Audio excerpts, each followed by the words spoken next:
Integral, yeah, it's so integral to support the people who actually run a business. So you need that person, and it's like saying it's not that person that has a lack of respect, it's the other people in the organisation that I feel don't respect what you do and you're just seen as admin.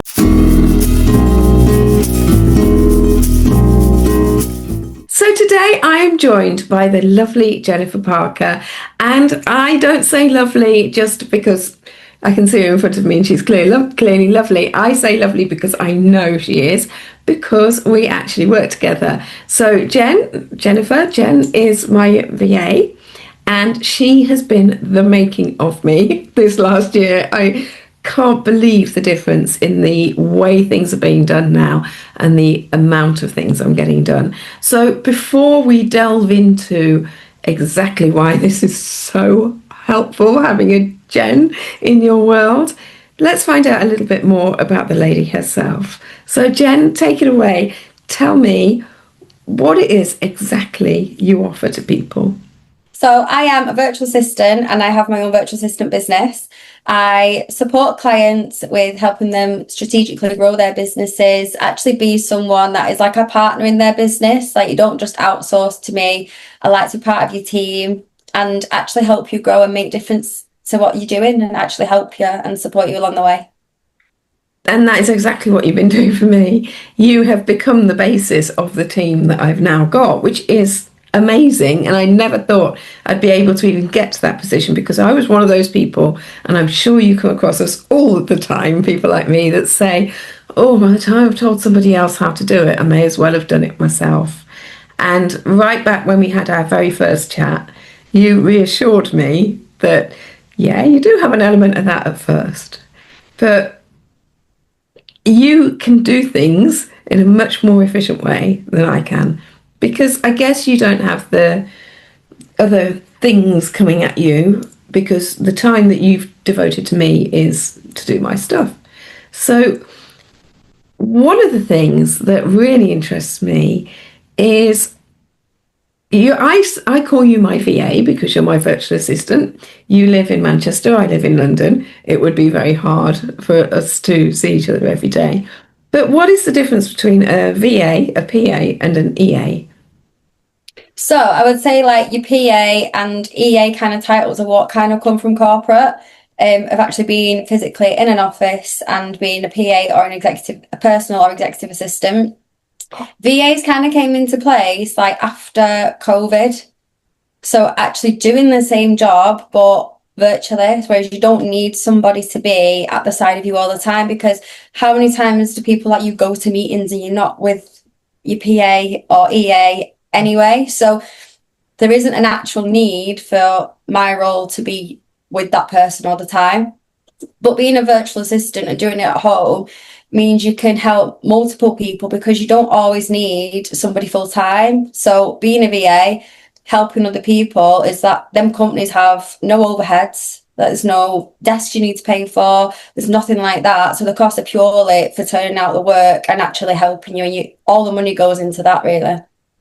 That's amazing. That it works so well. And one of the things that I am amazed about is how you hold me accountable and you chase me for things. Things like keeping my inbox tidy, even things like that.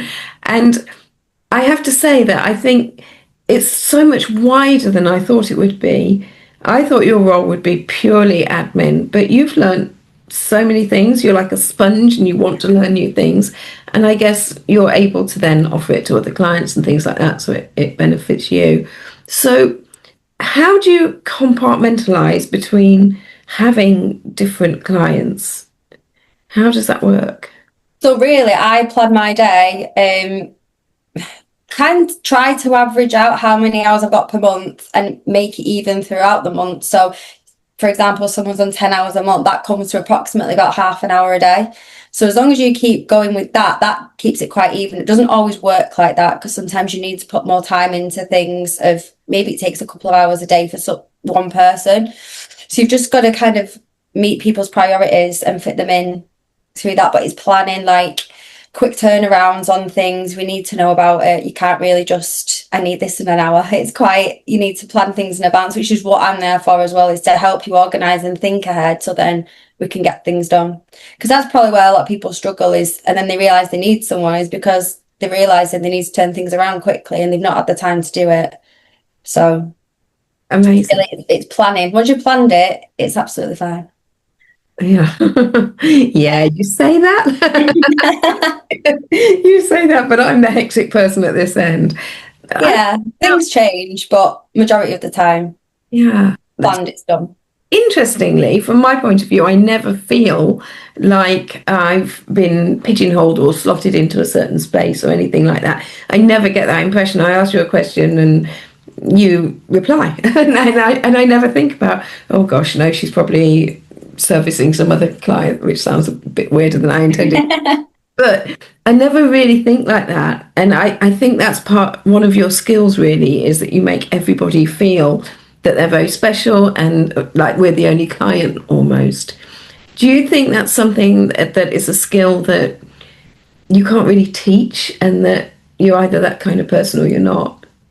Yeah, I think it comes with experience because in corporate roles, when I've been a PA and EA before, like you don't just have one director to look after. You've got more than one, so you have to just learn how to manage everybody at the same time. So I, like you're saying, I try and spread it evenly so then everybody's work is moving along and everyone's got a time in the day where I'll pick things up. So really it is being organised and planning. And can you teach it? I think maybe you can. I think obviously when you first start, it is difficult. Like when I first got my first PA job, like my first admin job was supporting PAs. So that was where I've gone in straight away. And I've learned from them from the beginning. So really, I think maybe I've not felt like it's been taught because it was just straight away. That was what I was involved in. Amazing. So all of your experience in the workplace has been entirely relevant. I was the sort of person that did 6 months in one job, 6 months in another job. And while you're learning all the time and meeting new people and learning things, you don't get that focused learning because you are still very young. I mean, you're early 30s now. And what was it like becoming an entrepreneur in your late 20s? It was scary.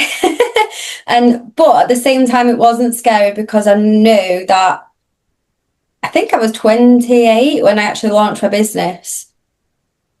But I knew like I was in a good place with support, so I know I was all right. And I had time if I wanted to change anything. It's not like sometimes people get that fear when you're older that you can't change anything because you've got more responsibilities, more bills to pay. It does make it more difficult, but there's never a time when you can't change it. But it was scary because I'm not the most outgoing person, not the most confident person when it comes to going selling yourself out there. Like that doesn't come natural to me. So at that age as well and doing something completely different, that was a big barrier to try and get over. Well, you certainly seem to have done. And I would never have picked up on you not being confident or that you would find things like approaching people and that sort of thing uncomfortable. So that's Just not my strongest point. no, but I think when you know your thing inside out and back to front, and that comes across. So in a way, that sells itself, doesn't it? Really? Yeah, and I think you've got to take that pressure away of trying to feel like it's a sale or something of marketing yourself. You need to take that pressure away of how you see it because you do just need to be yourself. And Absolutely. So you touched on there a little earlier about helping other VAs and having a way of getting other VAs to help people with you giving them guidance. How would that work? so I've just recently put out on my socials that I am about to launch my own academy, and it's going to be called the EA Launch Academy for people who are in the same boat as me when I was 28 years old, who wasn't satisfied in a corporate job. COVID had hit, and I thought, I don't want to go back into an office. Like, this is where it all spiraled from for me. And I saw somebody doing an academy to be a virtual assistant because I was looking for remote jobs. So this is where it all started for me. And now I've gone through this entire process and I've been successful in it. I now wanted to give back what I've learned and help other people, but go to that next level. So lot of people in the VA market and a lot of academies out there, but I've brought mine to be taking you to an executive in whatever field you are and whatever niche you are, and not just seen as an admin role, because it is the one thing I've learned in corporate that still bothers me today is that I feel there's a lack of respect to people in this kind of role. Like, people being your assistant, they are the person that helps you the most, but you're the first person who gets moved in your diary, like, if you need to, like, and it's not personal, but some people just don't respect, and like, it's not personal from them, but other people in the business don't understand the actual effort you put in and the respect you get, and you don't get paid enough or respected enough in that bracket. So I'm trying to get my academy now where it would help anybody who is not enjoying corporate role. Everyone has some admin skills. You don't have to just be admin. You could be a graphic designer, you can do marketing. It can be anything because that's your own niche, but be able to set that up into your own business, get your recurring revenue, build a sustainable business that you're happy in, build your freedom. And it can also be for people who are already VAs and be in a place I was in the past where I felt like I plateaued and stopped and I wasn't scaling. So it's everything I've learned from then to boost me to become where I am now. Wow. What worries me, what would scare me with you doing that, is if I was working directly with you and then the academy went so well, and this is very selfish of me, really. But the academy was going really, really well, and so you didn't have time to be my VA anymore. Is that something that you could see happening? I've got no plans of actually leaving any of my clients. I think every job and role change, so I would obviously adapt with how you want to move and go. My academy isn't something that would take up my entire day, so it wouldn't be taking me away from my clients' work anyway. It's 12 weeks, it's in an evening, and it's around me and around my clients and me getting that work ready for them. So it wouldn't affect my current clients. Fantastic. So I wouldn't be subbed. No. Bench. Oh, that's amazing. Oh, that's really great to know, because, as I say, I found it making the leap to take on you, and then that's also encouraged me to take on other team members now. So, and now I've got a graphic designer, now I've got all these other people on the team, a proofreader, and all of these other bits and bobs. And I wouldn't have had the belief in being able to do that and being able to hand work to those people. And so I wouldn't be able to scale. So it's incredible what you've done for me. And I completely hear you when you say that it's like the whole Devil Wears Prada thing, isn't it? Where you say that, like, they just don't get the respect that they deserve, these people in EA, EA and PA roles. Yeah, I feel like they just... Yeah. You're so integral. Yeah, it's so integral to support the people who actually run a business.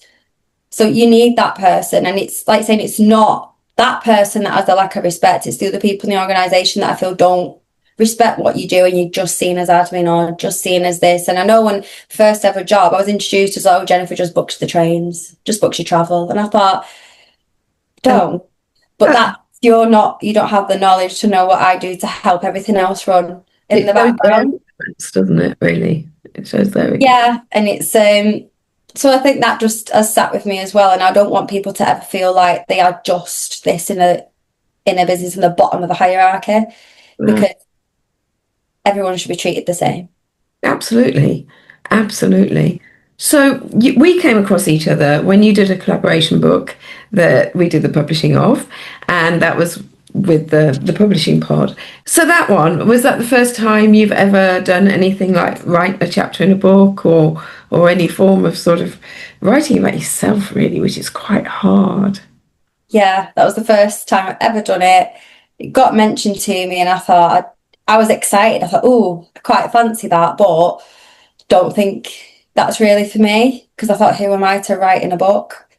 But then the more you get into this online space and this industry, it's not just writing a book or people thinking it's an ego thing. It's not like that.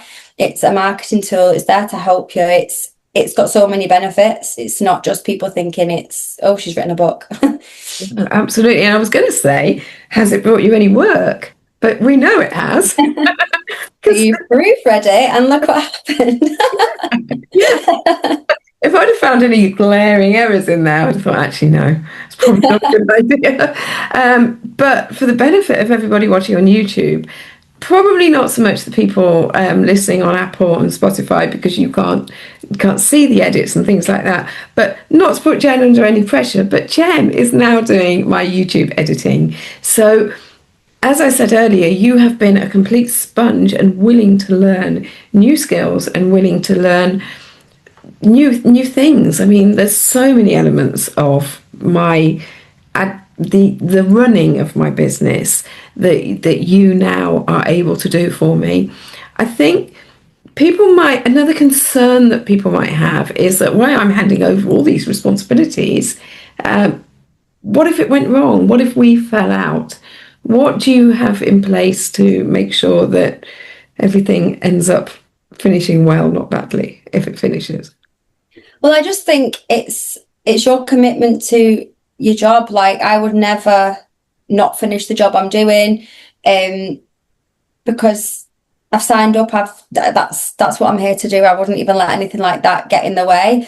I've obviously got NDAs with all my clients, so nothing would ever go further than that. It's just a respect, and if there was ever something that went south or a fallout like that, you've got to be professional, because that's at the end of the day, that's what matters. You need to just look after one another. Yeah, I was very impressed actually when we started working together. The first thing you did was get a contract straight to me, and the second thing was the NDA, and that's non-disclosure agreement for anybody that's new to that idea. So yeah, I felt comfortable then, and then the more and more stuff that you have taken off my shoulders and freed me up to now get overwhelmed with loads more stuff, because that is my nature to take on more.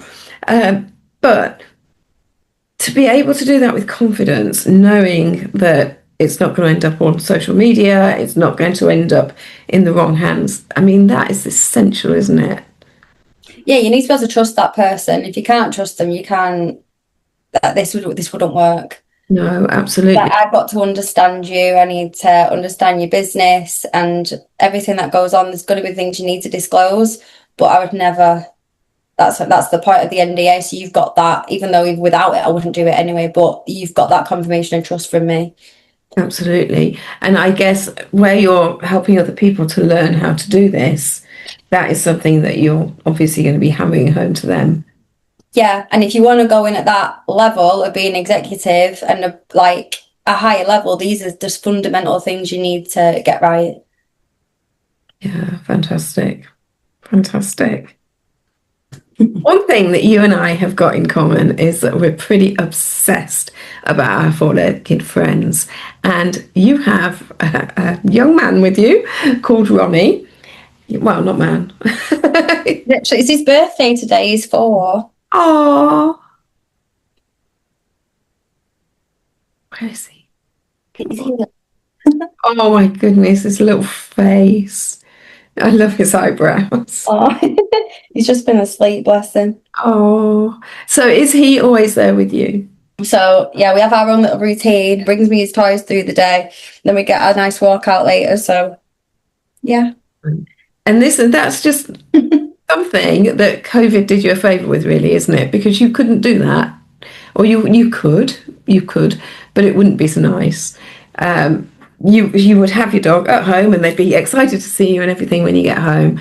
But you get to have him next to you all day while you're working. No, he's my best friend. He's so cute. Always looking at you. Oh my word! I don't think I've even got a dog in here at the moment. Oh, so I can't. But I love that. Oh, the way he looks at his mum. Oh my goodness. It's just My pup. oh, perfect. Absolutely perfect. And you know how I do love a bit of merch. Yeah. So yeah. You do. Absolutely. What is he? Is he a The cockapoo. cockapoo? Yeah. Does that mean he doesn't molt? No. Oh, lovely. Good. Because we have a husky who, at the moment, is basically there's at least three or four versions of her made out of fur spread around the house because she's Oh. losing terribly at the moment. So I put a black jumper on because that makes perfect sense. Yeah. Nobody looked too closely, please. So, Jen, it's been an absolute pleasure chatting with you. Is there anything else that you would like to tell everybody? So, when is the academy starting, for example?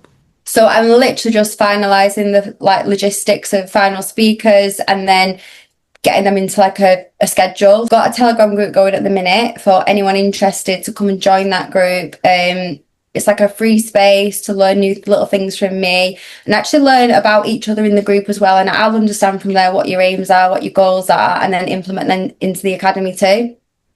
So that's open now, which I will put the link in the notes because I know about this now. Know exactly what you need from me. So I'll put all that in there. So obviously the sooner people get in that, the better. It's 12 weeks long. There'll obviously be a break over Christmas. Wouldn't expect anyone to do things over Christmas. But yeah, it's exciting. I'm excited. I just want to help people. Yeah, that's fantastic. And from my point of view, it works, as everybody can hear all the way through this. And I think people have noticed that the level of work I'm doing has changed and the speed at which I'm doing things has changed as well. And it means that I can focus on the things that I need to, which is just brilliant. It's working so well. I wish I'd met you and started doing all this years before. I really do. Mind you, you'd probably be at school. So maybe ageist joke. So the interesting thing will be, will she keep that in? Because Jennifer, it will be doing the editing. So that'd be really interesting. I will keep it in because when it was just before my birthday, I got ID'd twice that week. It was brilliant. So I'll bring it in. It's fine. It's funny. It's a compliment.